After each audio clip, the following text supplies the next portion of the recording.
भाजपचा जो फूट सोल्जर आहे, जो ग्राउंडवरचा कार्यकर्ता आहे, तो कुठेतरी दुखावला गेलाय, तो नाराज आहे अशी शक्यता समोर येत होती।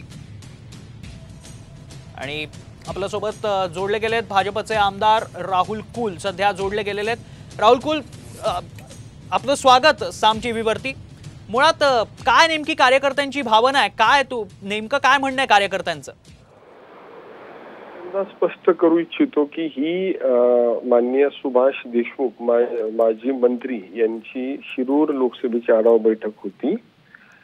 मुळात याच्यामध्ये कोणतेही रेकॉर्डिंग करणं हे परमिसेबल नसताना हे रेकॉर्डिंग करणं योग्य नाही आणि ही एक प्रतिक्रिया तुम्ही दाखवत आहे, परंतु अशा प्रकारच्या वेगवेगळ्या प्रकारच्या मत प्रत्येक कार्यकर्त्यांनी व्यक्त केली आणि हा मुळातच लोकसभा निवडणुकीच्या निकालाचा आढाव्याची बैठक होती आणि ही अंतर्गत पक्षाची प्रक्रिया आहे। या प्रक्रियेसंदर्भातली जी मतं सगळ्या कार्यकर्त्यांनी व्यक्त केली त्याचा अहवाल माननीय श्री सुभाष देशमुख हे प्रदेशाध्यक्ष माननीय बावनकुळे साहेब यांच्याकडे सादर करतील आणि त्याच्यावर नंतर तेच प्रतिक्रिया देणं योग्य ठरेल। परंतु एक प्रतिक्रिया म्हणजे पक्षाची भूमिका अशी असू शकत नाही आणि मूळतःच ही अशा प्रकारे रेकॉर्डिंग करणं हेच योग्य नाही, त्याच्या संदर्भातलीच माहिती आमच्याकडून घेतली जाते।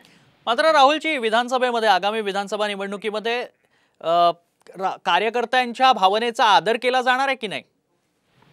नक्कीच प्रत्येक पक्षामध्येच तो कार्यकर्त्यांच्या मतांचा आदर केला जातो। सगळ्यांचा विचार घेऊनच नेते मंडळी निर्णय घेत असतात आणि तो भविष्यातही केला जाईल याच्याविषयी माझ्या मनात कुठल्याही प्रकारची शंका नाही।